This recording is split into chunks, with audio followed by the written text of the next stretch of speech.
Party के राष्ट्रीय महामंत्री श्री विजय गोयल जी, प्रदेश अध्यक्ष विजेंद्र जी, श्री अनुराग ठाकुर जी, पार्टी के अन्य नेतागण और मित्रों, इस बात में कोई संदेह नहीं रह गया कि यूपीए की ये सरकार इस देश के इतिहास में सबसे भ्रष्ट सरकार है। इस देश में भ्रष्टाचार का सबसे बड़ा घोटाला हुआ था, जो लोगों को याद है, वो बोफोर्स का घोटाला था। और बोफोर्स के घोटाले में केवल 64 करोड़ रुपए रिश्वत थी, 64 करोड़। और 64 करोड़ रुपए रिश्वत के कारण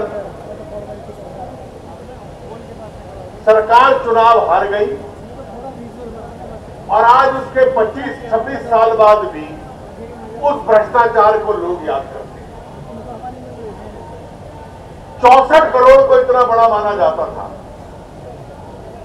जब सीएजी ने कहा कि 2G घोटाले में इस देश का 1,76,000 करोड़ का नुकसान हुआ है, तो कांग्रेस पार्टी के ये सारे मंत्री, उनके नेता एक स्वर में सीएजी के खिलाफ बोलने लग पड़े। एक के बाद एक सीबीआई ने गिरफ्तारियां की, चार्जशीट डाली, मंत्री परिषद से मंत्री का इस्तीफा हुआ और उसके बाद जब दोबारा नीलामी करने की बात आई तो 3G की नीलामी में 1 लाख करोड़ रुपए के करीब सरकार को लाभ हो गया। अब 2G की नीलामी होगी। जो इस सरकार ने अपने चहेतों को 1658 करोड़ में दे दिया, अब नीलामी के लिए उसका बेस प्राइस जो है, जिससे नीलामी शुरू होगी, वो 14,000 करोड़ हो गया। ये 14,000 का न्यूनतम मूल्य और नीलामी उसके ऊपर जाएगी, ये पूरा साबित करता है कि सीएजी ने जिस 1,76,000 करोड़ की बात कही थी, वो गलत नहीं थी। सच्चाई लगभग उसके नजदीक में। इस परिस्थिति में ये जो कोयला घोटाला है, हमारे सांसद श्री हंसराज अहीर जी बैठे हुए हैं, छतरपुर से सांसद हैं। पिछले 4 वर्षों से कोई सप्ताह नहीं जाता, 27 कोल ब्लॉक इनके चुनाव क्षेत्र में है, जब ये पत्र ना लिखे हो सरकार को कि ये सबसे बड़ा घोटाला हो रहा है। कोयले के घोटाले में क्या किया? कोयले के घोटाले का कारण केवल ये है कि 2004 से पहले दुनिया के बाजार में कोयले की कीमत बहुत कम हो गई। फरवरी 2004 के बाद कीमत बढ़ने लग पड़ी। उससे पहले लोगों को लगता था कि कोयले के काम में इतना मुनाफा नहीं है। जब बहुत लोग कोयले की खाने मांगने लग पड़े, तो सरकार ने नीति की घोषणा कर दी कि अब किसी मनमानी से कोयले की खान नहीं मिलेगी, अब केवल नीलामी के माध्यम से मिलेगी। अच्छी नीति थी, लेकिन उस अच्छी नीति को लागू करने में 8 साल हो चुके। आज अगस्त 2012 में भी वो 2004 की नीति कार्यान्वित नहीं। और इन 8 सालों में नीति थी कि नीलामी होगी, नीति 8 साल लागू नहीं की। और 8 साल में से 5 साल इस देश के कोयला मंत्री कौन थे? प्रधानमंत्री मनमोहन सिंह। और एक तरह से दरवाजे खोल दिए, फ्लड गेट खोल दिए। सैकड़ों लोग कहने लग पड़े, हमें अपने आप बिना किसी आधार पे दे दो। और 142 कोल ब्लॉक मनमानी के माध्यम से दे दिए गए।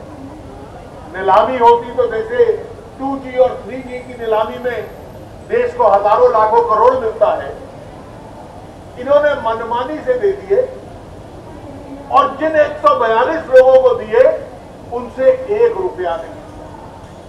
और कारण ये बताते हैं कि भाई मुझे देश में आर्थिक विकास करना था, विकास करने के लिए कोयले की आवश्यकता है, इसलिए मैं कानून बदले उसकी प्रतीक्षा नहीं कर सकता था। मैंने 142 कोयले की खानें दे दी और इन 142 में से काम लगभग कहीं आरंभ नहीं हुआ। किसी एक आध में आरंभ हुआ हो, कहीं आरंभ नहीं हुआ। परसों कपिल सिब्बल कह रहे थे कि लाखों करोड़ रुपया बैंकों का डूब जाएगा।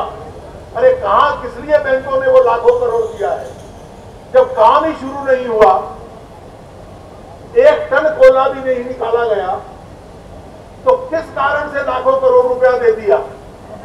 चिदंबरम साहब कहते हैं कोई नुकसान नहीं हुआ, सरकार की इन खानों की मलकियत समाप्त हो गई, 1 रुपया सरकार को मिला नहीं, निजी उद्योग के हाथों में चला गया।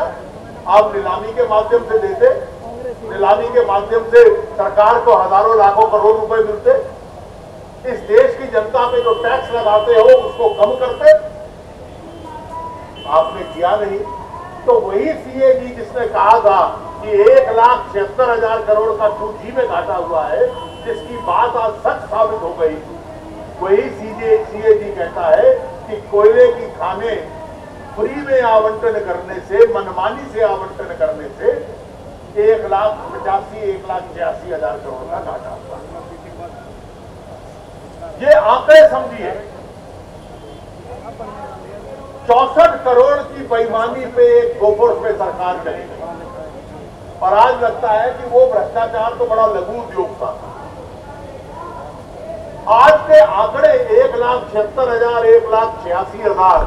इसलिए मित्रों, इस देश के इतिहास की ये सबसे भ्रष्ट सरकार है और भारतीय जनता पार्टी इस बात पे अड़ी हुई है कि 2G में तो प्रधानमंत्री जी आप बच गए ये कहकर कि ये राजा की जिम्मेवारी थी, मेरी तो अप्रत्यक्ष जिम्मेवारी थी। यहां तो कोयला मंत्री भी आप थे जब आवंटन हो रहा था, इसमें तो प्रत्यक्ष जिम्मेवारी आपकी है।